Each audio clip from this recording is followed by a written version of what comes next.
Hi viewers, welcome to our channel. Kumari aunty. So ఇప్పుడు 2 రాష్ట్రాల్లో కూడా ఈమె పేరైతే బాగా వినపడుతుంది. నిన్న మరి ట్రాఫిక్ ఎక్కువ అవుతుందని చెప్పేసి ఆమె ఫుడ్ బిజినెస్‌ని ఆపేయడం జరిగింది. సో అలా ఆపేయడం ఏంటో గానీ 2 రాష్ట్రాలు కూడా ఒక పొలిటికల్ వార్ అయితే సృష్టించింది. అటు టీడీపీకి, వైసీపీకి మధ్య ట్విట్టర్‌లో చూసుకుంటే మాటల యుద్ధం చాలా గట్టిగానే జరిగింది. అయితే ఇప్పుడు రేవంత్ రెడ్డి గారు ముందుకొచ్చి మరి ఆమెకు ఒక భారీ ఆఫర్ అయితే ఇవ్వడం జరిగింది. ఎందుకు ఇంత సెన్సేషన్ క్రియేట్ చేసింది కుమారి ఆంటీ గారు? సో ఈ అంశం మీద డిస్కస్ చేయడానికి ప్రజెంట్ మనతో పాటు సీనియర్ జర్నలిస్ట్ జయదేవ్ గారు ఉన్నారు.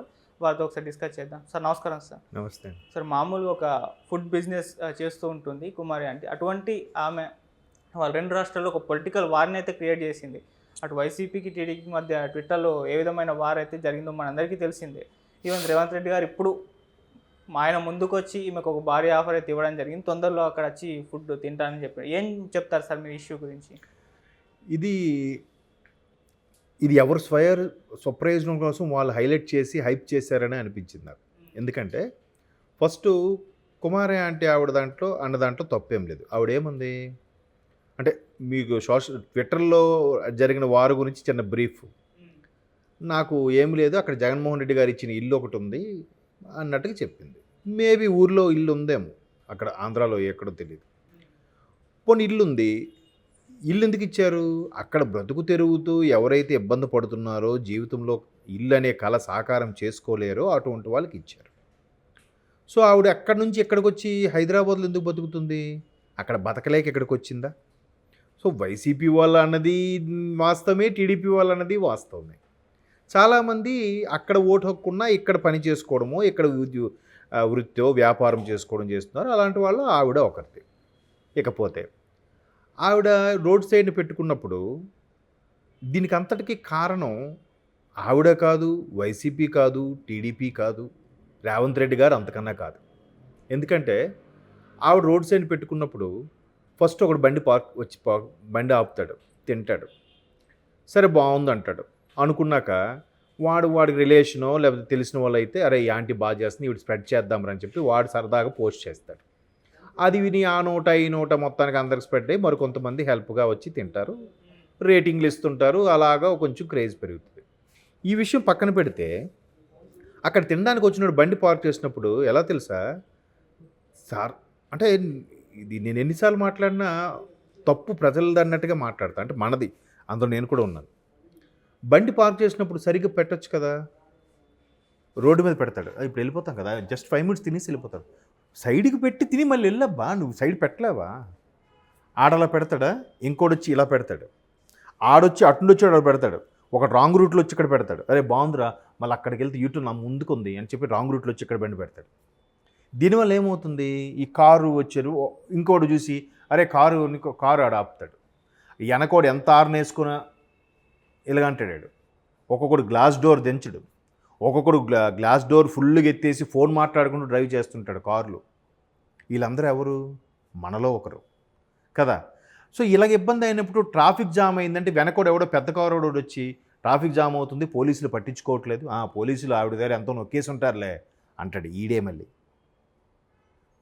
పార్కింగ్కి సరిగ్గా పెట్టకపోయింది మనలో ఒకడే, రాంగ్ రూట్లో వచ్చింది మనలో ఒకడే. అరే కారు సైడ్ కాపి కారులోనే కొంతమంది తినేయడం, అక్కడే గ్లాస్ డోర్ తీసేసి పాపం కింద దింగితే కందిపోతారు కదా, తినేస్తుంటారు. వెనక కారు పెద్ద కారు వచ్చినప్పుడు ట్రాఫిక్ జామ్ అయిపోద్ది కదా, పెద్ద ఆర్నేసి చంపేస్తున్నాడు రా అని చెప్పి వీడు ఇంగ్లీష్లో మాట్లాడతారు మళ్ళీ. అంటే నేనే పెద్ద కల్చర్ అని అనుకోవాలని. ఎవడెవడైతే తప్పు చేసినప్పుడు మాట్లాడితే ఇంగ్లీష్ వస్తుందో వాడి కల్చర్ లేదని అర్థం. అంటే నేను పెద్ద హైఫైర్ అని చెప్పే ప్రయత్నమో ఏంటి, ఇంగ్లీష్ మాట్లాడితే హైఫై అయిపోతారా? అమెరికాలో అడుక్కున్నాడుకుని ఇంగ్లీష్లోనే అడుక్కుంటాడంట, అది హైఫై కాదు కదా. సో అట్లా అంటే ఒక రోడ్డు మీద కారు ఆపి తినేవాడు మనలో ఒకడే, రాంగ్ సైడ్లో వచ్చేవాడు మనలో ఒకడే, సరే పార్క్ చేయడంలో ఒకడే. అయితే ఇక్కడ ఓవరాల్గా షాప్ పెట్టుకున్నప్పుడు ఆవిడ ఏం చేయాలి? బాబు మీరు కొద్ది సైడ్ లోపల పెట్టుకోండి, ట్రాఫిక్ సమస్య వస్తే పోలీసులు నన్ను తిడతారు, నేను ఎక్కడి నుంచి తీసేయాలి, ఈవిడ చెప్పుకోవాలి. నాకు పోలీసులు తీయించారని ఏడ్చుకుని చెప్పిన ఈవిడ మరి అక్కడ వాళ్ళ కస్టమర్స్ కూడా చెప్పుకోవచ్చుగా, ఎందుకు చెప్పలేదు? సో తప్పెవరిది? పోలీసులదా, ఆవిడదా, రాంగ్ పార్క్ చేసినోడదా, వెనక నుంచి వస్తున్న ట్రాఫిక్ జామ్ క్లియరెన్స్ ఎవడో అర్జెంటుగా పాపం ఆఫీస్ పని మీదో లేదా అంబులెన్స్కో వెళ్ళాలి, ట్రాఫిక్ జామ్ అయినా ఆడు ఇరిటేట్ అయ్యాడు, ఆడు సీరియస్ అయ్యాడు, ఆ తప్పు ఆడదా? ఎవరిది? మనందరిది. ఇప్పుడు ఇంకోటి ఎలా తీస్తున్నారు? జగన్మోహన్ రెడ్డి పేరు చెప్పింది కాబట్టి ఆవిడని ఇరికించాలనే ఉద్దేశంతోనే వీళ్ళు ఇలా చేస్తున్నారు. పోలీసులతో ముఖ్యమంత్రి రేవంత్ రెడ్డి ఆ పని చేయించారు అని అంటున్నారు. ముఖ్యమంత్రికి ఇంక పనే ఉండదా? ఈవిడ ఏదో ఒక స్టేట్మెంట్ ఇచ్చిందని ఈవిడిని పట్టుకుంటే ఈయనకి నెక్స్ట్ లోక్సభ ఎన్నికల్లో ఒక 17 సీట్లు వచ్చేస్తాయి రేవంత్ రెడ్డి గారికి. అంతేనా? చెప్పండి. సమస్య లేదు. పోనీ ఈవిడకి నాకు జగన్మోహన్ రెడ్డి గారు ఇల్లు ఇచ్చారని చెప్పగానే ఆంధ్రాలో 25 జగన్మోహన్ రెడ్డికి లోక్సభ స్థానాలు వచ్చేస్తాయా? మరి ఇది కాసేపు టైంపాస్. సోషల్ మీడియా వేదికగా చాలామంది ఖాళీగా ఉండే వాళ్ళకి ఇది ఒక రకమైన ఆట విడుపు అంతే కదా. మరి ఆవిడ మీడియా క్వశ్చన్ అడిగేసరికి ఏడ్చుకుంటూ నా పొట్ట కొట్టారన్నప్పుడు అలా చేయొచ్చు కదా. ఎందుకంటే నాకు తెలిసింది ఇక్కడ పెట్రోల్ బంక్ పక్కన సందులో ఒక ఆయన ఇలాగే టిఫిన్ సెంటర్ పెట్టుకున్నాడు. ఆయన ఏం చేశాడు, ఇలాగే రోడ్డు సెంటర్ లైన్ ఉంటుందా, సెంటర్ లైన్ వరకు పార్కింగ్ మన గణపతి కాంప్లెక్స్ దగ్గర. ముందు ఒక హోటల్ గణపతి కాంప్లెక్స్ దగ్గర అసలు పట్టించుకోలేండి. అయితే అతను ఏం చేశాడు, ట్రాఫిక్ జామ్ అవుతుంది, పోలీసులు 2 సార్లు హెచ్చరించారట. ఒక ముసలాయన తెచ్చుకున్నాడు. ఆయనకి రోజుకి 200 ఇస్తాడట, టిఫిన్ పెడతాడంట. ఆయన పని ఏంటి తెలుసా ముసలాయింది, బాబు బండి సరిగ్గా పెట్టండి, బాబు బండి సరిగ్గా పెట్టండి, ఎక్కడ వద్దు, ఇక్కడ వస్తే పోలీసు తిడతారు, ఆ రోడ్డుకు అటువైపు పెట్టుకోండి అని చెప్తుంటాడు. ఆ అబ్బాయి అతని పని అది. ఎందుకు, అక్కడ హోటల్ బిజినెస్కి ట్రాఫిక్ అంతరాయం కలగకూడదు, అండ్ మోరోవర్ కస్టమర్ కూడా ఇబ్బంది పడకూడదని హోటల్ యజమాని ఆ విధంగా పెట్టాడు. మరి ఈవిడ కూడా అలాగ మనిషిని ఏమైనా పెట్టుకోవచ్చు, లేకపోతే ఈవిడే సజెస్ట్ చేయొచ్చు కదా, బాబు పక్కన పెట్టి మీరు బండి సరిగ్గా పెట్టకపోతే మీకు ఫుడ్ ఇక్కడ దొరకదు బాబు అని చెప్పొచ్చు కదా. గుర్తుందా గతంలో మాస్కులు ఏందే ఏమి ఇవ్వబడదని పెట్టారు కదా, ఇప్పుడు కూడా అలా చెప్పొచ్చు కదా. అలా చెప్పకుండా ట్రాఫిక్కి పరోక్షంగా మరి ఆ షాప్ వల్లే అంతరాయం అవుతుందా కదా. మరి అప్పుడు మీడియా ముందు ఏడిస్తే అర్థం ఏంటి, ఎవరి తప్పు, అందరిది. అరే ఆవిడకి ఇబ్బంది అవుతుంది ఇప్పుడు, అరే ఇంత చూశారు కదా సోషల్ మీడియాలో ఈ సోకాల్డ్ జనాలందరూ, అరే మన వల్లే సరిగ్గా బండి పెట్టకపోవడం వల్ల ఎంత ట్రాఫిక్ ఆవిడకి అక్కడ నుంచి తీయించేస్తున్నారు, ఆవిడకి తీయించేలా కాకుండా మనమే సైడ్కి పెడదామని ఎవడైనా అనుకుంటున్నాడా? అది కాదు కదా, నేను 5 మినిట్స్ లైట్రా, ఈ మధ్యన లైట్ ఒకటి పదం ఒకటి కనిపెట్టినట్టు కత్తిచ్చి పొడిచారు. లైట్రా ఏం కాదులే, మన ఒక్కడు ఫాలో అయితే ఏం కాదులే అని అందరూ అలా అనుకునే వాళ్ళే. మళ్ళటప్పుడు సోషల్ మీడియా దాన్ని వెంటనే మీడియా వాళ్ళు మైక్ పెట్టగానే ఏడ్చేసి ఎందుకు అంత ఇది అవ్వడం, బాబు నా పొట్ట మీద కొట్టకండి, మీరు సైడ్కి రండి, సైడ్కి పెట్టండి బాబు, సరిగ్గా బండి పెట్టండి, వాళ్ళు ఇప్పుడు వెళ్ళిపోతాం, మీరు సైడ్కి పెడితేనే మీకు ఇస్తాను. అంత జెన్యూన్గా ఉంటే ఫస్ట్లో ఒకరోజు అరే ఇదేంటి ఎంత బుర్ర తిరుగుతుంది అనుకోవచ్చు, కానీ తర్వాత కరెక్టే ఆవిడ చెప్పింది అని ఫీల్ అవుతారు. ఓ 2 రోజులు లేట్ అయినా రియలైజ్ అవుతారు. కాబట్టి పర్సంటేజ్ చాలా తక్కువ. చూద్దాం అలా జెన్యూన్ ఫాలో అవ్వడం వాళ్ళు ఉన్నారు లేరా, ఉన్నారు. సోషల్ మీడియా వేదిక అప్పుడు ఏం లేదు, ఎవడైతే సరిగ్గా వినట్లేదో వాడికి వీడియో తీసి వాడిని సోషల్ బాబు ఈడి బండి నెంబర్ ఇది, ఈడు ఎక్కడ వచ్చినా సరిగ్గా పార్కింగ్ చేయడు, దీనివల్ల నాకు ప్రాబ్లం అవుతుంది, నా షాప్ ఎత్తేయాల్సి వస్తుందని అలా చేయండి సోషల్ మీడియాలో. ఇంకోటి కూడా ఎగ్జాంపుల్ చెప్తాను. ఒక రోడ్డు మీద పెద్ద హోర్డింగ్లో ఎవడైతే ఫోన్ ఇలా పెట్టుకొని మాట్లాడుతున్నాడో ఆడ అడ్డగాడిదా అని పెద్ద హోర్డింగ్ పెట్టామనుకోండి, ఇలా మాట్లాడి చూసినోడు కూడా అడ్డగాడిదట్రా ఎవడో ఈడికి అనుకోడు. అలా కాకుండా అలా ఫోన్ మాట్లాడినోడు ఆపి ఒరే అడ్డగాడిదని తిడితే మాత్రం ఫీల్ అయిపోతాడు. మరి ఆ హోర్డింగ్ నీకోసం పెట్టిందేగా, మరి అక్కడ ఎందుకు ఫీల్ అవ్వు? అలా ఉంది జనాల యాటిట్యూడ్ ఇప్పుడు. సో దీనికి కారణం ప్రభుత్వాలో రేవంత్ రెడ్డో జగన్మోహన్ రెడ్డో లేకపోతే టీడీపీ శ్రేణిలో కాదు, సామాన్యులు, అతి సామాన్యులు, కామన్ సెన్స్ లేని ప్రజలు. అది నా అభిప్రాయం. ఆవిడ కరెక్ట్గా అరే ఇలా ఉంటే ప్రాబ్లం కదా, ట్రాఫిక్ జామ్ అవుతుంది కదా అని అనుకున్నప్పుడు, చిన్న ఎగ్జాంపుల్ చెప్తాను. కేబుల్ వైర్ ఉంది, దానికి ఫోటోల కోసం ఇంకా ఒక్కొక్కరు రోడ్డు మీద బండి ఆపేసి మరి ఫోటోలు దిగితే వెనకోడికి ఇబ్బందే కదా. నీ దృష్టిలో నువ్వు ఒక్కడవే, కానీ ప్రజలందరి దృష్టిలో అలా నేను ఒక్కడిని ఇంకేమవుతుంది, జామ్ అయిపోవట్లే.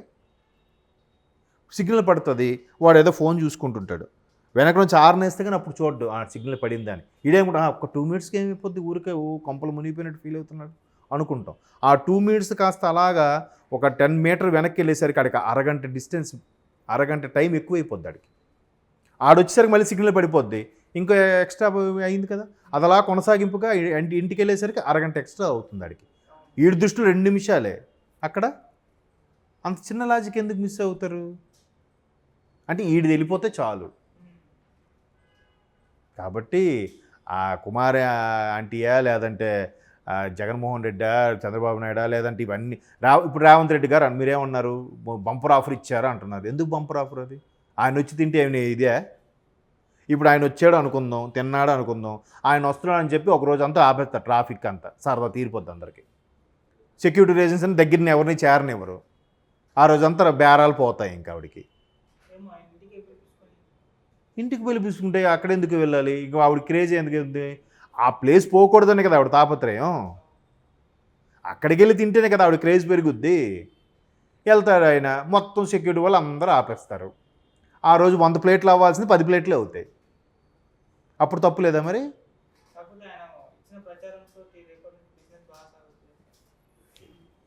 సో మారాల్సింది ఎవరు? ఆవిడ ఏడ్చుకొని చెప్పేస్తే మారిపోతారా? ఇది కూడా ఒక పబ్లిసిటీ స్టంట్ అంతే. అంటే నేను అలాగని ఆవిడని తప్పు పట్టలేదు, అలాగని ఆవిడని మెచ్చుకోవట్లేదు నేను. ఆవిడది కూడా బాధ్యత ఉంది అందులో, లేదా?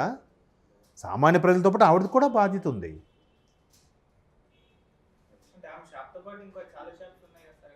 ఉంటే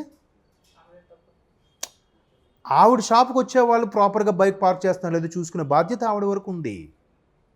మళ్ళీ నేనేమన్నాను, ఎంత కలిపితే మొత్తం మీద మనదే తప్పు అంటున్నాను. మనదే అన్నాను, ఫస్ట్ చెప్పిందే మనది, తరువాత ఈవిడికి కూడా బాధ్యత ఉంది అని చెప్తున్నాను కదా. రాంగ్ రూట్లో వచ్చేవాడెవడు? మనలో ఒకడే.